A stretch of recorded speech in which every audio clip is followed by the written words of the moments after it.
Page 34, pardon. J'étais page 16 dans l'autre, j'étais déjà là. Ah non, c'est les dédicaces. Ça va bien se passer cet après-midi. Allez.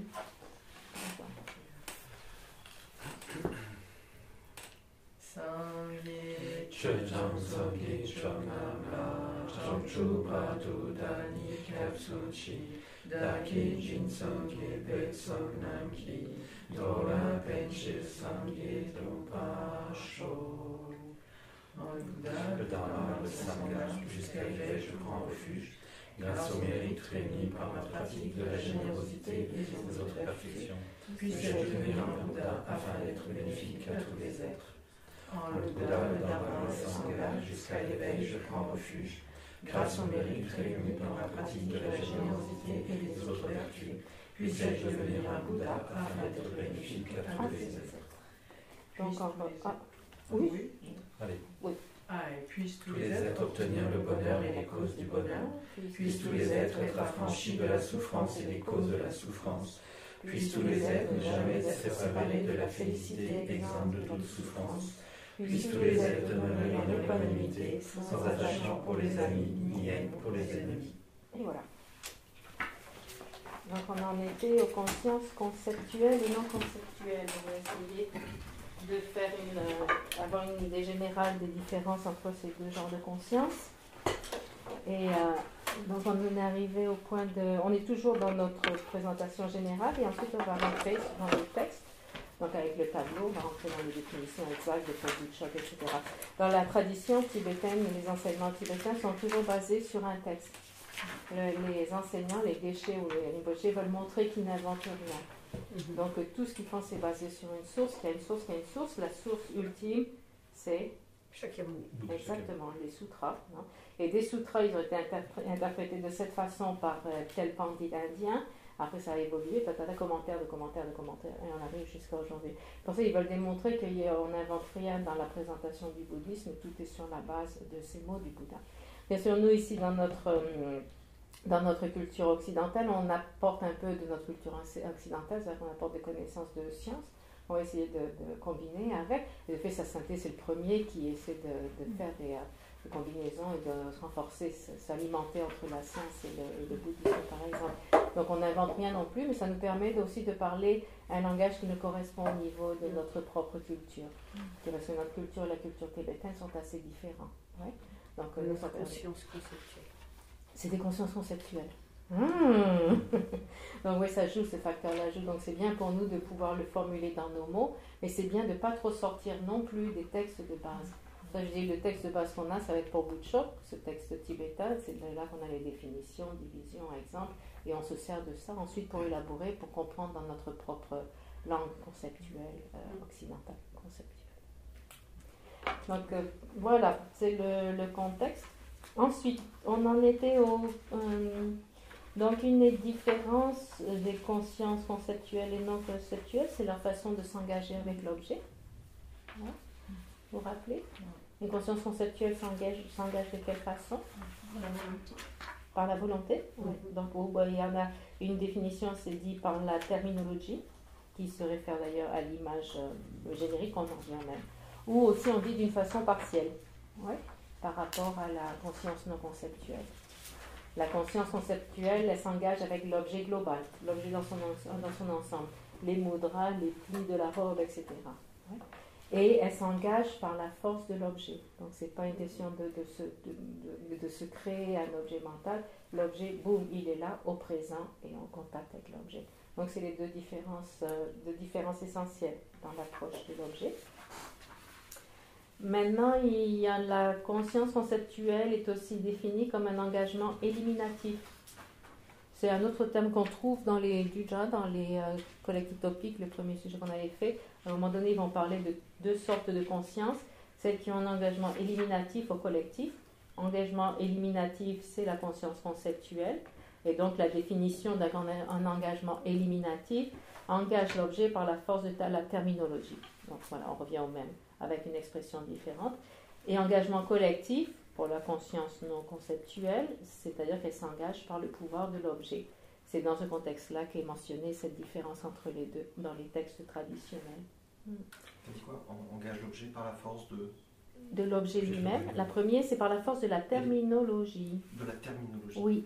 Terminologie et Donc on appelait aussi, c'est partial, La deuxième, terminologie ou par la volonté. C'est ça. et là, c'est la conscience. Qui engage son objet d'une façon globale par Et la le- force de l'objet lui-même. Ça, c'est l'engagement collectif. Oui, collectif, et ça se réfère donc à une conscience non conceptuelle. D'accord? Et il y a aussi dans nos définitions qu'on a vues dans les Budras, dans les définitions et autres, on a vu que le phénomène pouvait être divisé entre des phénomènes généralement ou spécifiquement caractérisés. On n'était pas rentré dedans spécifiquement, mais là ça correspond avec les deux consciences.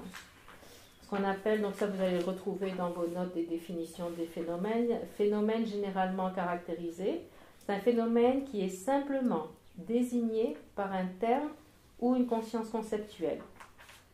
Il n'est pas établi comme un phénomène en soi, spécifiquement caractérisé. Donc il est... Attends, on va d'abord rechercher si on l'a dans nos définitions, comme ça vous avez juste à le reprendre le repère. Et s'il n'est pas, on va le prononcer lentement.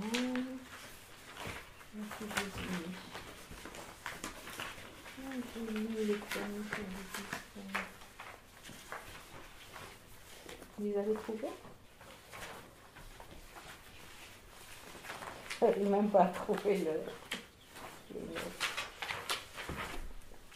Chronique bouddhiste, les définitions du monde des phénomènes. Il y avait des divisions à la fin, autre division des phénomènes.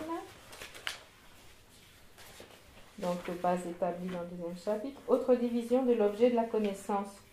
On avait la division des objets impermanents entre forme, conscience, composés non associés. Et la page 3, dans ma copie à moi, il y a ensuite une autre division, d'autres divisions de l'objet de la connaissance. Donc, il s'est marqué quelque part. Hein, vous l'avez quelque part dans vos notes, dans vos définitions. Et c'est là qu'il est dit. Est-ce que vous l'avez trouvé? Page 3 sur la récapitulation des... Page 3. C'est sur la récapitulation des chroniques bouddhisme de l'année dernière. Page 3 en termes des définitions qu'on avait vues. Première page, ça concernait les formes. Deuxième page. Ouais.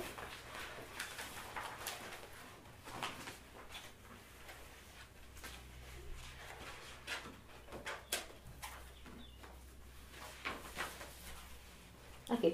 Donc, phénomène généralement caractérisé, c'est un phénomène qui est simplement désigné par un terme ou une conscience conceptuelle. Donc, voilà, on rejoint une autre fois de plus la notion de langage et de conceptuel, d'esprit conceptuel, conscience.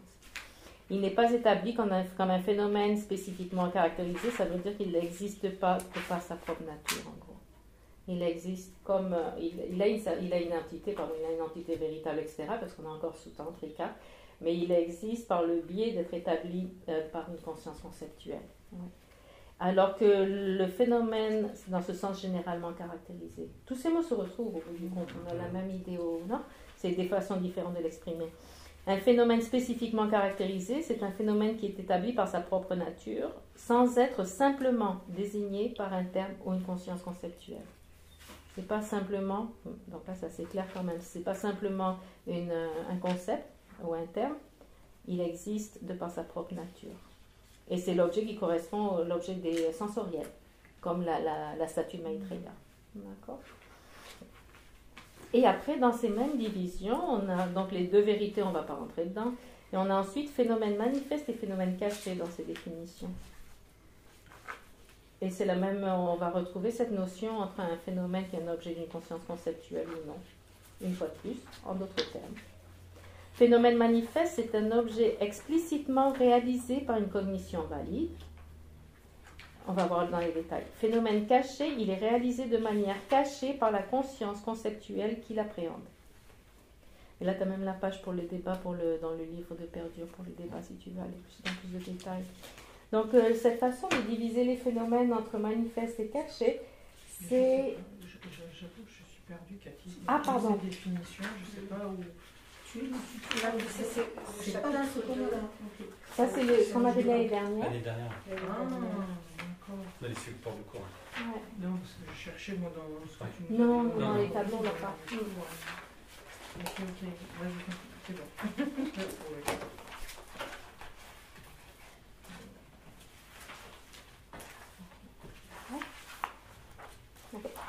Ouais. L'histoire des phénomènes cachés ou des phénomènes manifestes, c'est quoi? Pardon.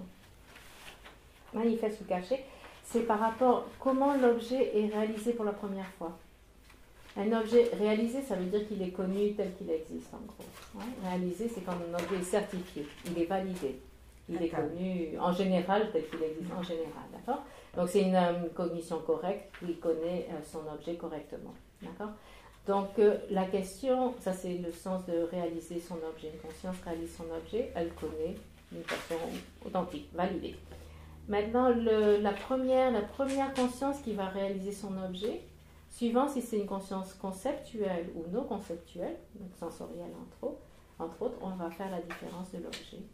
Dans le sens qu'on appelle un phénomène manifeste, c'est un objet qui va être réalisé directement. Il n'a pas besoin d'être réalisé par une inférence avant, il n'a pas besoin d'être réalisé sur la base de l'analyse ou sur la base d'un autre facteur. Il va être réalisé directement par une perception directe quand il est approché par la conscience. Par exemple, un objet visuel, la statue Maitreya. On n'a pas besoin de passer par un filtre conceptuel, d'analyse, pour s'approcher de l'identité de cet objet et le comprendre et le vérifier et le certifier. D'accord? On le voit, on le réalise. Manifeste dans ce sens-là.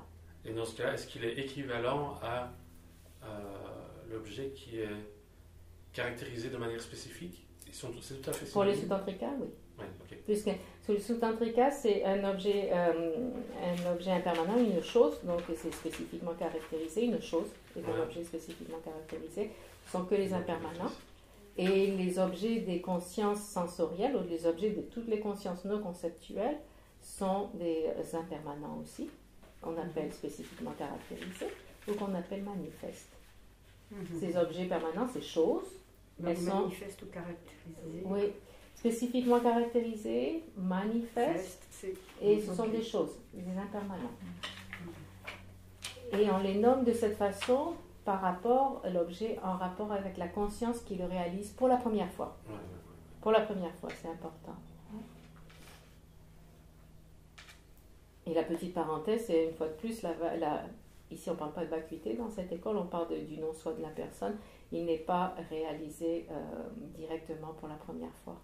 Il est d'abord réalisé inférentiellement, conceptuellement. De toute façon, c'est toujours par rapport à la conscience qu'il réalise. Oui. Parce que le feu, il peut être aussi bien manifeste que hidden. C'est ça, c'est ce qu'on va voir après. Okay. Donc d'abord, un objet, si on prend par exemple la statue, quand elle va être réalisée pour la première fois par une conscience, elle peut l'être sans passer par le filtre de l'analyse, sans passer par le filtre conceptuel. Donc elle peut être réalisée directement par une conscience non conceptuelle. Alors là, on va l'opposer à l'autre objet pour comprendre la différence. Un phénomène caché, ça veut dire que la première fois qu'une conscience va réaliser ce phénomène, donc va comprendre le phénomène tel qu'il est entre guillemets, la nature du phénomène, ça va être d'abord une conscience conceptuelle qui va l'approcher, qui va le comprendre. Ouais. Ça veut dire qu'il faut passer sous le filtre de l'analyse pour avoir une réalisation inférentielle, conceptuelle, comprendre l'objet de façon conceptuelle. Il ne peut pas être réalisé directement par une conscience non conceptuelle. On commence par le réaliser par une conscience conceptuelle. Et ça, donc les objets d'essence n'ont pas besoin de passer par le filtre de processus conceptuels pour être réalisés. Ouais. Le son, les odeurs, tout ça sont réalisés directement. Alors que les autres objets tels que le non-soi de la personne, l'impermanence, et tous ces facteurs-là, on doit passer par le filtre de l'analyse, le filtre de la conscience conceptuelle pour le réaliser la première fois. Plus tard, ils peuvent être réalisés directement. Par exemple, le non-soi peut être réalisé directement par les arias, mais on a commencé par la première réalisation était conceptuelle. C'est pour ça c'est la différence qu'on fait ici entre objet manifeste et objet caché. Pourtant, la première fois que je vois la statue, en fait, je la vois pas. Il va falloir que j'aille la regarder plusieurs fois et scruter. Mais la conscience visuelle la réalise la première fois. Mais la forme générale.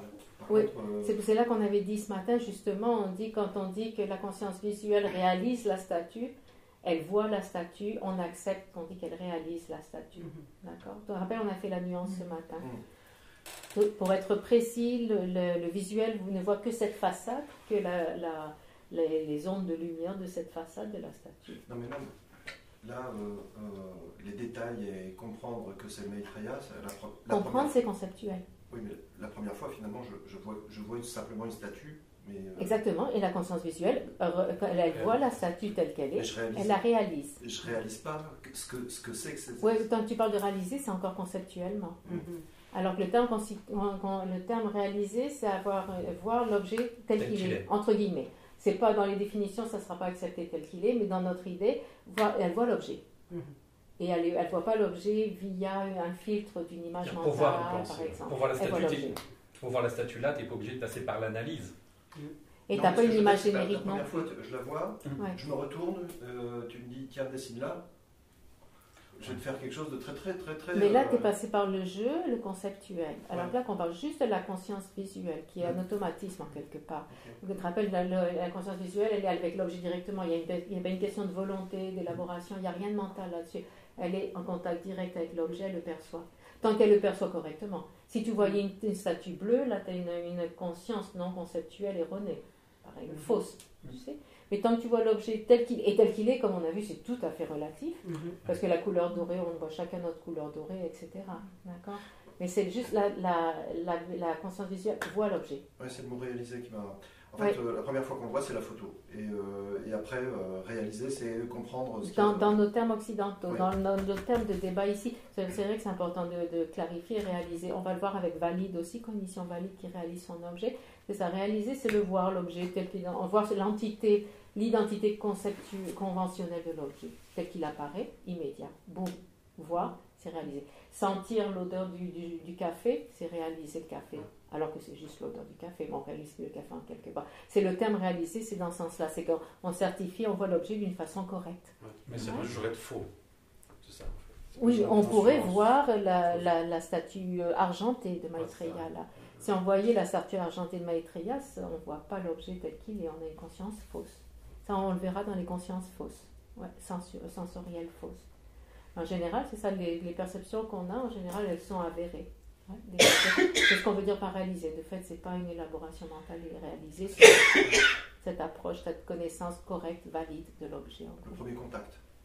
Dans le cas des objets sensoriels, oui, c'est pour ça qu'on les appelle des facteurs, des phénomènes manifestes. Ouais, parce que c'est la réalisation est direct, manifeste, facile.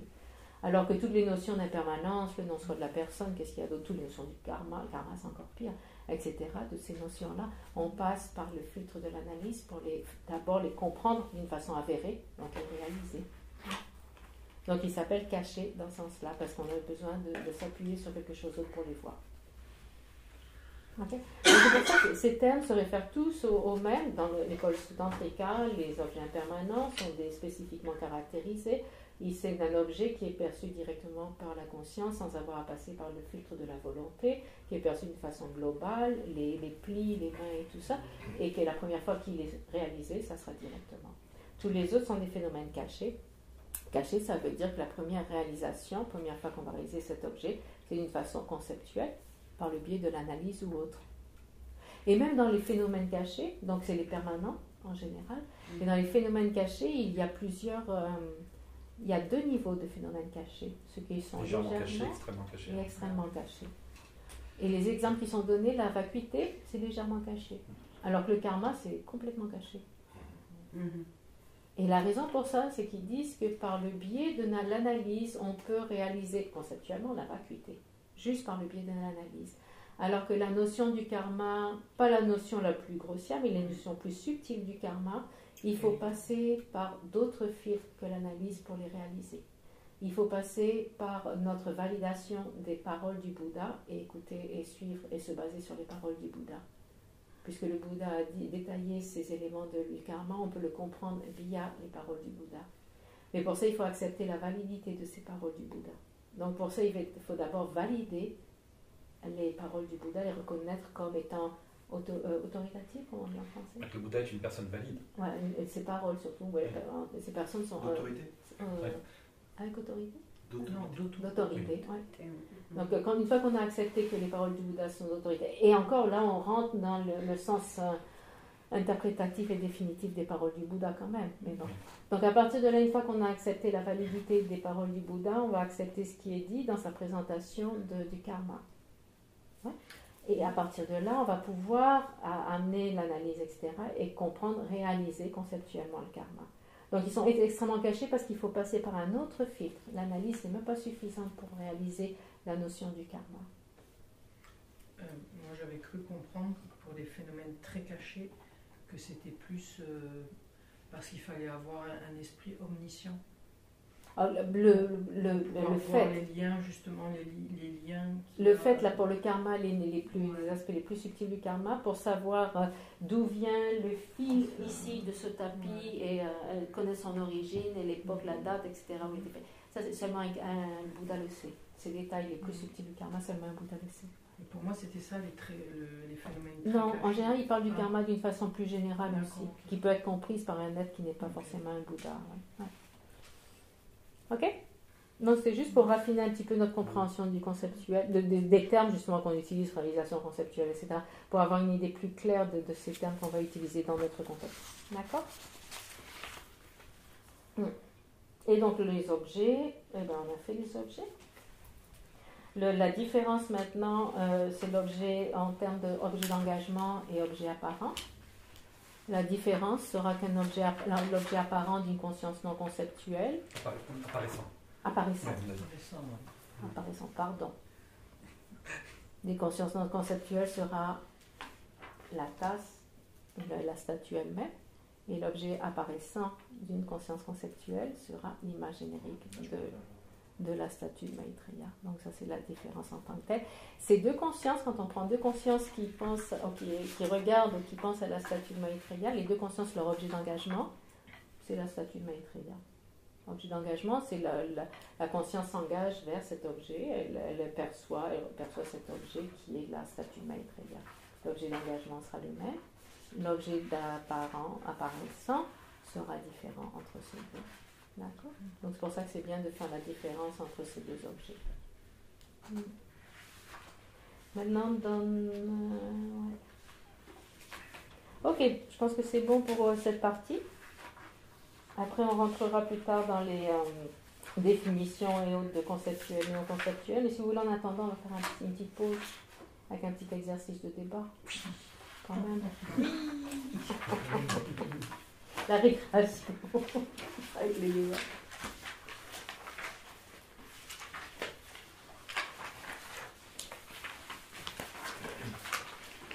La feuille que vous aviez hier. Oui, les exercices.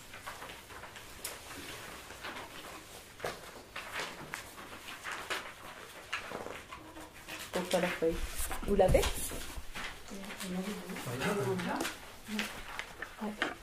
Celle que vous avez fait hier, et donc on va commencer par, par l'exercice numéro 2, puis on verra jusqu'où on va. Il faut répondre j'accepte, ça va? C'est ça, ça passe. J'accepte. Tout le temps j'accepte. Et tout va bien. C'est sympa de leur donner la réponse. Voilà, répondre j'accepte. Ou alors, etc. Vous vous rappelez les 3 réponses possibles? J'accepte. Raison non établie Et pas de recouvrement. sans implication. Sans application. D'accord? Ces trois réponses-là. Et si vous voulez, vous pouvez élaborer un petit peu sur chacun ça. Ça, c'est des choses qu'on a déjà vues, donc ça ne devrait pas être compliqué. Allez, vous pouvez mettre en... Mais non. On le fait en groupe ou on fait... Oui, en groupe. Allez. Vous mettez en 2 groupes de 3 et puis... et vous papotez. Sans implication. Troisième, non, sans application. Allez, Odile, marquez-moi, c'est bon? En route? Ouais. Bah, j'ai enregistré. Pour toute la partie, c'est pas grave. Donc, les agrégats sont des formes car On me dit qu'ils sont impermanents. il n'y a pas de raison. Les agrégats ne sont pas des formes.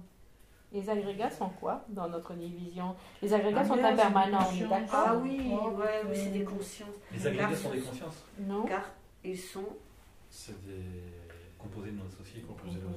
En termes qu'ensemble, oui, l'ensemble des agrégats, c'est un composé non associé.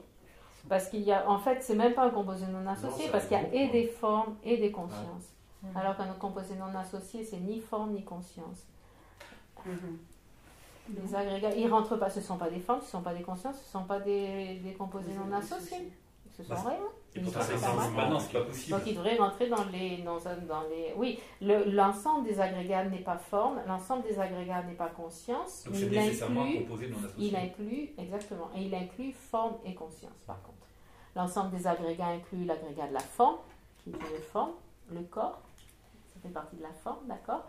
Et les 4 autres agrégats sont des consciences. C'est comme la personne. Exactement. Oui, parce qu'elle a la forme et les consciences, mais elle n'est ni la forme, ni la conscience. Donc c'est nécessairement un composé non associé. Oui, et les agrégats ne sont ni forme ni conscience, c'est un ensemble des deux. D'accord. Donc ça sera un non associé, un permanent non associé. Donc, est-ce qu'il y a un existant? Oui, parce qu'en fait, on pourrait très bien dire qu'un agrégat en soi, ça n'existe pas parce que ça ne représente rien. L'agrégat de la forme, il n'existe pas. Non, ça n'existe. Le mot agrégat, comme c'est marqué, agrégat, c'est rien, c'est juste, ça veut dire. Un concept. Et ici, quand on parle des agrégats, on est dans notre agrégat des non-existants. Oui, non, mais là, on parle des 5 agrégats. Ah, c'est pas là, il va falloir mettre les 5 agrégats. Donc, dans l'exercice, là, tu dis, les agrégats sont des formes. Sans raison. Sans raison. Il n'y a pas de raison valide. Il n'y a pas de raison valide pour ça. Voilà, parce qu'en fait, il n'y a pas de raison valide. Parce que la raison qui doit être possédée. Exactement. La raison doit être possédée. Sinon, il s'ensuit que l'agrégat de la conscience est une forme parce que. Voilà. Ouais, ça serait. Mais tu pourrais mettre une. Comment on disait tu peux l'utiliser. Exactement. Tu peux l'utiliser pour une base de débat. Par exemple, dire quel qu'on peut donner comme raison. Les agrégats sont des formes car ils sont impermanents. Et à partir de là, vous commencez le débat. Qu'est-ce que vous répondez à ça? J'accepte, raison non établie, ou c'est quoi la dernière? Sans implication. Oui. Et à partir de là, vous leur relancez le débat, c'est une possibilité. Mais en tant que tel, c'était faux. Que ce ne soit pas que des formes, ça ne marche pas. Non. Impermanent et produit sont équivalents, pourquoi? Ce sont des causes et effets. Ce sont des existants. Sont momentanés. Ils sont produits, sont cause et effet. Ils sont produits, cause et effet. Impermanents et produits sont équivalents parce que ce sont des existants. C'est ce que vous dites, les filles? Oui. C'est pas une bonne raison. Maintenant, est-ce qu'il y a des existants qui sont permanents? Il y a des permanents. Voilà, je plaffe. Donc, les filles. Ah oui, sans application. D'accord, ok. Voilà les garçons, chaque fois il faut qu'ils se. Ah bah voilà. Ouais, c'est Odile qui a lancé le truc, c'est pas nous. Donc il n'y a pas de raison. Donc quand on peut aussi. Parce qu'ils sont momentanés. Ils sont momentanés. D'accord, ok. Parce qu'ils sont créés par les causes et conditions, etc. Oui. Donc on voit quand on pose une raison, il faut qu'elle soit solide quand même, notre raison, et qu'elle démontre un point. On peut avoir des raisons, comme on avait vu dans les exercices d'avant, des raisons qui ne sont pas forcément, qui apportent pas forcément quelque chose à la discussion non plus. Donc ça apporte quelque chose. La faculté sensorielle n'est pas une conscience car c'est une forme, c'est une façon de le dire. Oui. Et ce qui implique ici que forme et conscience sont différents. On est d'accord? Contradictoire. Qu'est-ce qu'on pourrait mettre comme autre raison? La faculté, pas une conscience car... Elle n'est pas une conscience. Car elle n'est pas claire et connaissante. Ah bah oui. On utilise les définitions. Oui. Ça peut apporter quelque chose à la discussion. Parce qu'à partir de là, on va dire et pourquoi la faculté sensorielle n'est pas claire et pourquoi elle n'est pas connaissante. Et là, on continue notre discussion. Oui. La faculté sensorielle n'est pas une conscience car... On peut trouver autre chose. La forme n'est pas claire et connaissante. La forme n'est pas claire et connaissante. Car elle est obstructive, c'est une forme donc elle est obstructive, alors que la conscience est immatérielle. Elle nous a dit la définition juste avant. Donc... On peut trouver différentes raisons pour être un petit peu plus précis. Des caractéristiques de la conscience que n'ont pas les facultés sensorielles, on pourrait rentrer là-dedans aussi. Elles ne sont pas immatérielles. Parce que là on parle de la forme en général ou de la forme visuelle parce que du coup... Ah non, une faculté sensorielle c'est une forme interne. Vous vous rappelez? Ah non, je parle du point 4 là. Ah pardon. Non, on en est encore au point 3. Ça c'est la division en 3 des existences, c'est ça? Forme, conscience. Attends, oui, on en a ou 3 encore. Non, Ah, on va pardon, pas excuse-moi, finir, d'accord. La faculté sensorielle, c'est une forme interne. Vous vous rappelez, les formes sont divisées en deux, Oui, externes et internes. Oui. Les externes, c'est les objets, sens et tout ça, là, le visuel et tout ça. Et la forme interne, c'est les facultés C'est sensorielles. sensoriel. D'accord, les D'accord. 5, 6. Donc voilà, donc on peut rentrer dans ces détails-là aussi, parce que c'est une forme interne, etc. Non, on peut trouver différentes raisons pour élaborer un petit peu. On avait dit forme interne, je crois d'ailleurs aussi. Oui. Donc la suivante, oui, la forme et la conscience sont différents. Pourquoi?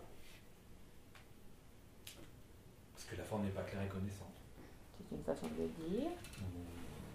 Elles sont mutuellement exclusives. Pourquoi? D'habitude, la raison de base qu'on Il n'y donne a pas de aussi, base commune. parce qu'il n'y a pas de base commune.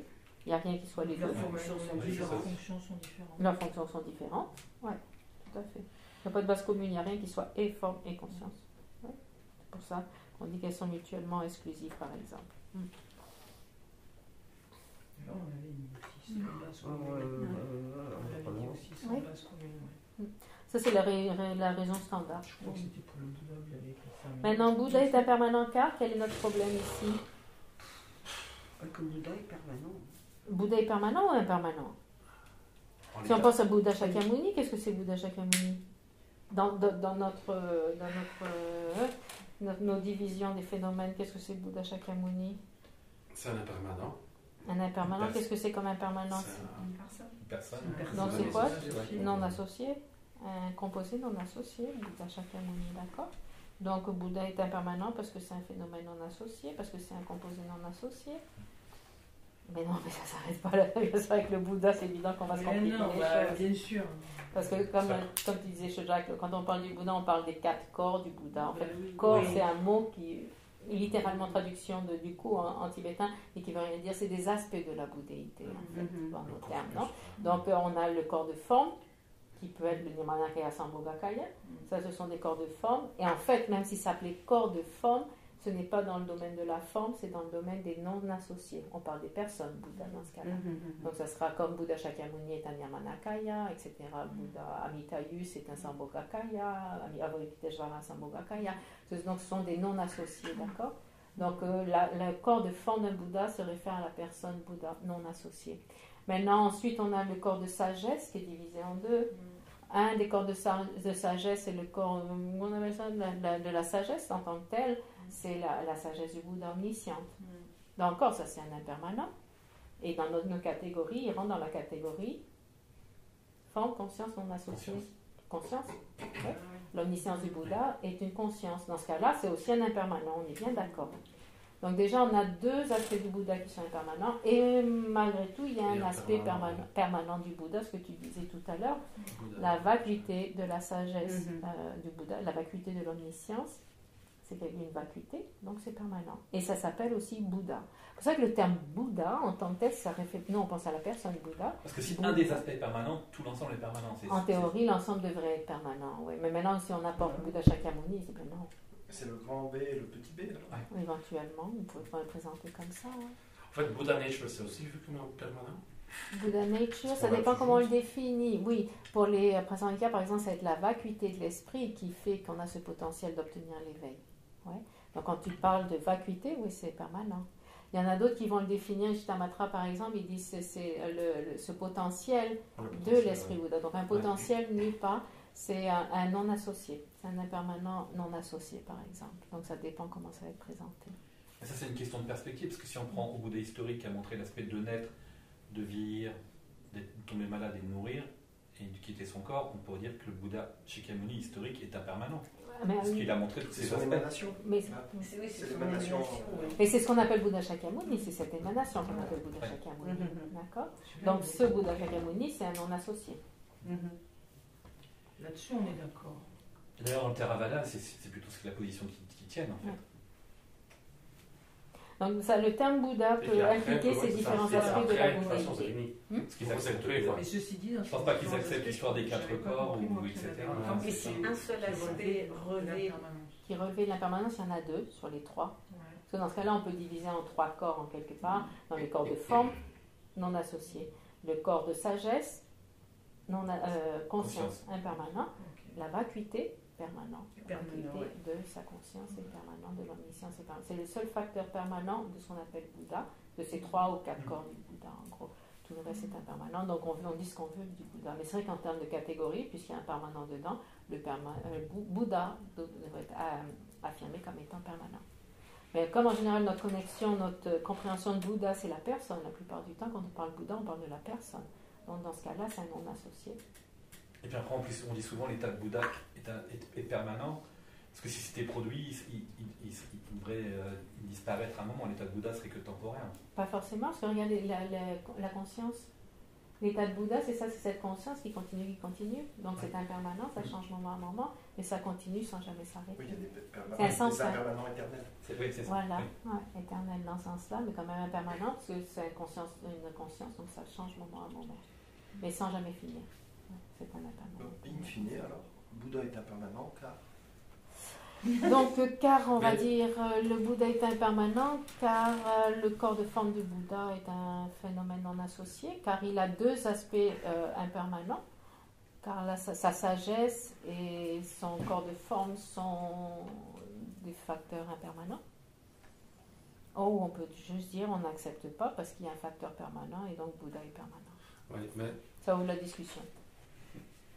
Ouais. Ça dépend ce qu'on entend par Bouddha. C'est ça. Quel aspect du Bouddha on observe? Ouais, ok. Dépendant de- et en fait quelque part comment on explique, tu vois, parce que le Shakyamuni,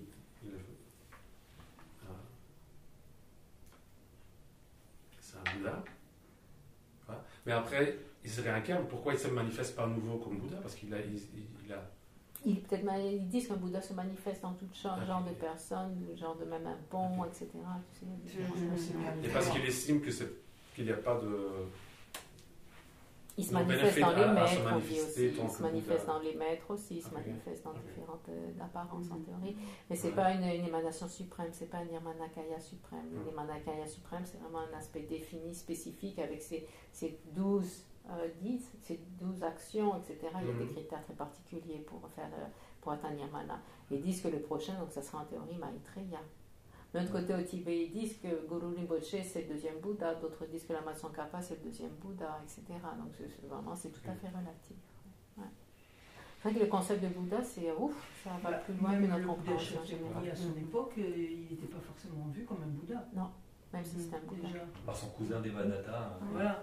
Nous, quand on parle du Bouddha, on le voit de suite comme un Bouddha, mais, Ça n'a pas été mais en évident au fait, départ. il n'était pas forcément perçu comme un Bouddha à 100% par tout le monde. Le fait qu'il ait dit que pour percevoir un Bouddha, il faut qu'on ait un karma pur pour être capable de percevoir un Bouddha. Si on n'a pas ce karma Donc, pur, un Bouddha se présente à nous, on ne le perçoit pas. On ne voit pas Déjà, le on Bouddha. n'est même pas capable de voir les bodhisattvas. Ça, c'est autre chose. Oui, non, mais ce que je veux dire, c'est que. On n'a voilà, pas cette vision pure. On n'a pas ce karma pur pour être capable de percevoir ce qui émane, un Bouddha émané. Parce que c'est vrai que nous, voilà, d'emblée de jeu, on dit ouais, mais Bouddha, mais sauf que c'était pas Bouddha pour tout le monde. C'est parce qu'ils étaient, Non, mais. c'est parce qu'ils étaient ignorants. Ouais. C'est que ça. Allez, on va finir pour aujourd'hui. Donc dans 2 semaines, on verra des dents blanches. On aura la réalisation de la permanence. Une réalisation de l'impermanence en se brossant les dents. On aura une réponse à un syllogisme où le troisième filtre sera efficace. Et qu'est-ce qu'on aura? Et on verra ce qui est non conceptuel, facile à comprendre. Quand on a compris conceptuel ou conceptuel, c'est facile à comprendre. Et on ira ensuite à la division de valide, non valide, division de sensoriel et mental. Et après, on rentrera dans les 7 consciences, en gros. Et on va s'inventer un petit peu d'autres exercices. On va se garder d'autres exercices pour faire des pauses de temps en temps et rappeler nos débats. D'accord? C'est juste qu'il faudra prévoir pour les collègues absents. Il faudrait qu'ils réécoutent les enseignements. Non, mais les Les supports, photocopies, Oui. les tableaux. Oui. Il faudra leur prévoir. Il en reste encore? Il en reste, de toute façon, puis après je vais les mettre sur le. Je les garde, c'est les photocopies qui restent. Comme On je va les vous- jeter. On va les garder. Hein. Moi, Julia, elle m'a bien demandé. Oui. Donc on a besoin Bah, s'il y en a, tu peux peut-être reprendre un jeu puis lui donner. Ah, ben je veux bien, comme ça, c'est Oui, fait. S'il y en a d'avance, sinon format électronique ou peu importe. Oui, ici.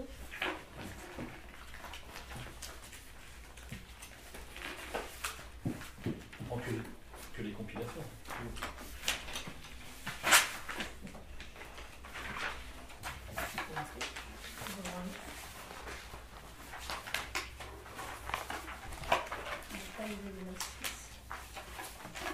Ouais. Pardon. Il y a les exercices, là, c'est bien. Non, il n'y a pas les Je les enverrai à Marie-Laure. Et si tu mets sur le blog, est-ce Oui. elles savent chercher sur Oui, sur la le- box, là. Sur la box. Oui, Moi, je sais que si c'est sur la Il y a box. ça, mais il n'y a pas les exercices. Non, mais je préfère que c'est tout ou rien dans le sens où si elles doivent aller chercher quelque chose, Bon. autant qu'elles aillent. Donc on les gardera pour la prochaine fois. Le pied, on les aura pour la prochaine fois. Allez, dédicace. Donc on va repenser un petit peu, on va respirer 30 secondes. Et se rendre compte de l'évolution de notre compréhension de la conscience entre quand on est arrivé samedi matin et aujourd'hui à 4h30. Y a-t-il une différence? Je suis pas très bien consciente de ce que. Je pense qu'on a moins pris conscience que tout ce qu'on perçoit, on le perçoit d'une façon filtrée, qu'on ne perçoit pas la réalité telle qu'elle est. Ça, je pense qu'on a compris ça depuis le début. Que même quand on parle de réaliser un objet, en fait, c'est tout à fait relatif. Ce qu'on est supposé voir ou réaliser, c'est pas forcément la réalité. Même le fait de voir un objet visuel, on sait que c'est pas l'objet visuel qu'on voit en tant que tel, que la conscience voit en tant que tel. C'est juste un aspect de cet objet qui a été transformé. Et c'est pour ça qu'on dit que c'est la conscience qui prend l'aspect de cet objet, et c'est ce qu'on perçoit.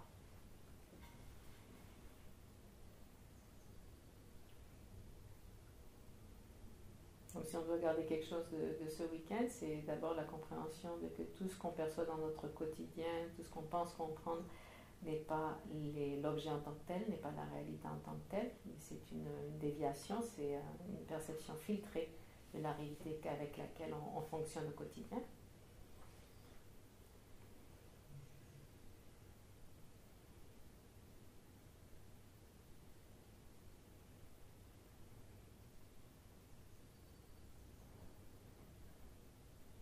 Et le fait que toutes nos consciences conceptuelles, donc toutes nos consciences mentales, toute notre activité mentale fonctionne par le biais d'une image mentale de l'objet.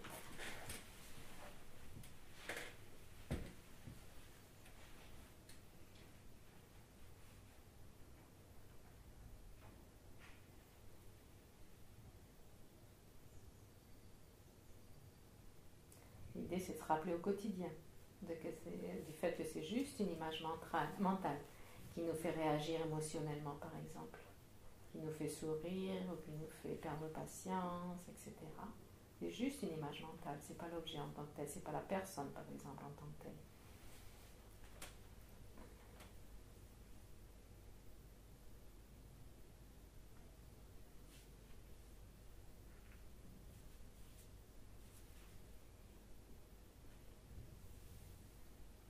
Et on peut se proposer de se rappeler, d'essayer de se rappeler dans notre quotidien, dans les prochains jours, les prochaines semaines, de se rappeler ce petit détail qui peut nous changer la vie dans nos expériences du quotidien.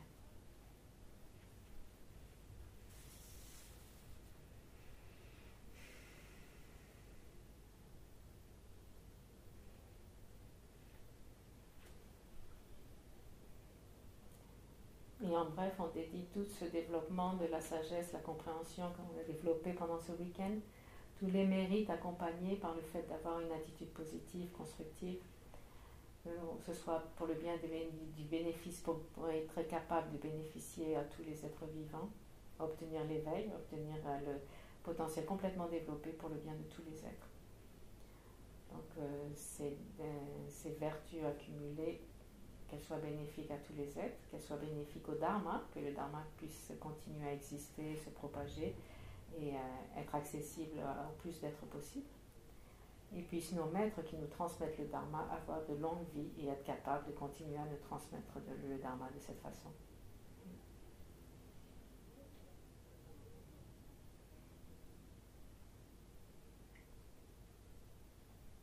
Ok, on peut faire les prières.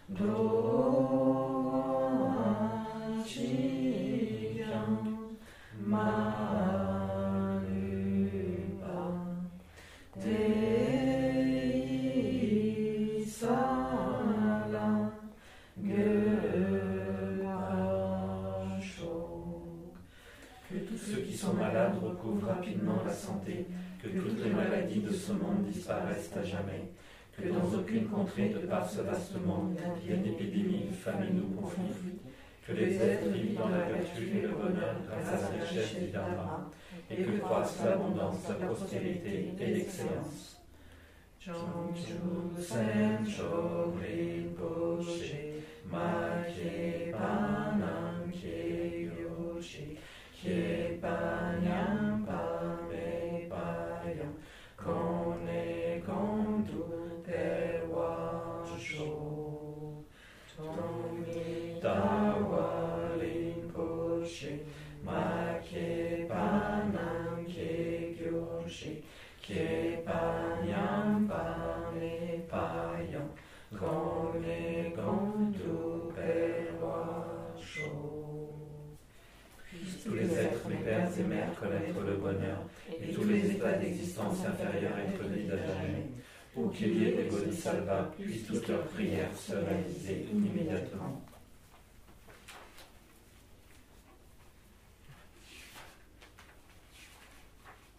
Allez, on continue. Au moins pour sa sainteté. Oui. Chiktenkam Girpen Maru Pakang Le Chungwe Sampeli Chino Kadrin Son Mentem Zinyaso La Serwa Deso Touché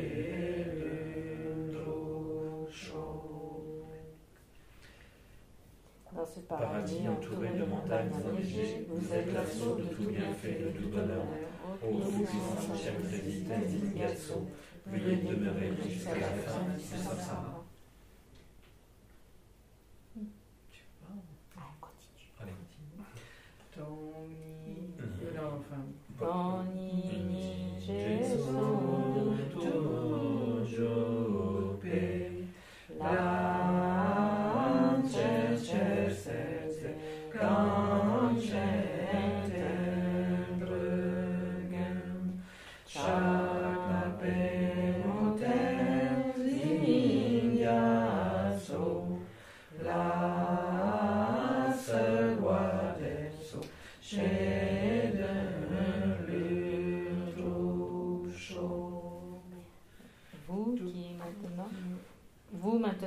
vous qui maintenant, l'attitude de conquérant et de soutenant, préservant et propageant l'enseignement de la Matsandara, veuillez comme le serviteur imperturbable de toutes choses, vous qui êtes accompli par la force de vos excellentes aspirations, en hommage au roi et sublime, veuillez vous manifester rapidement comme un sauveur et celui de vos autres disciples. Et voilà.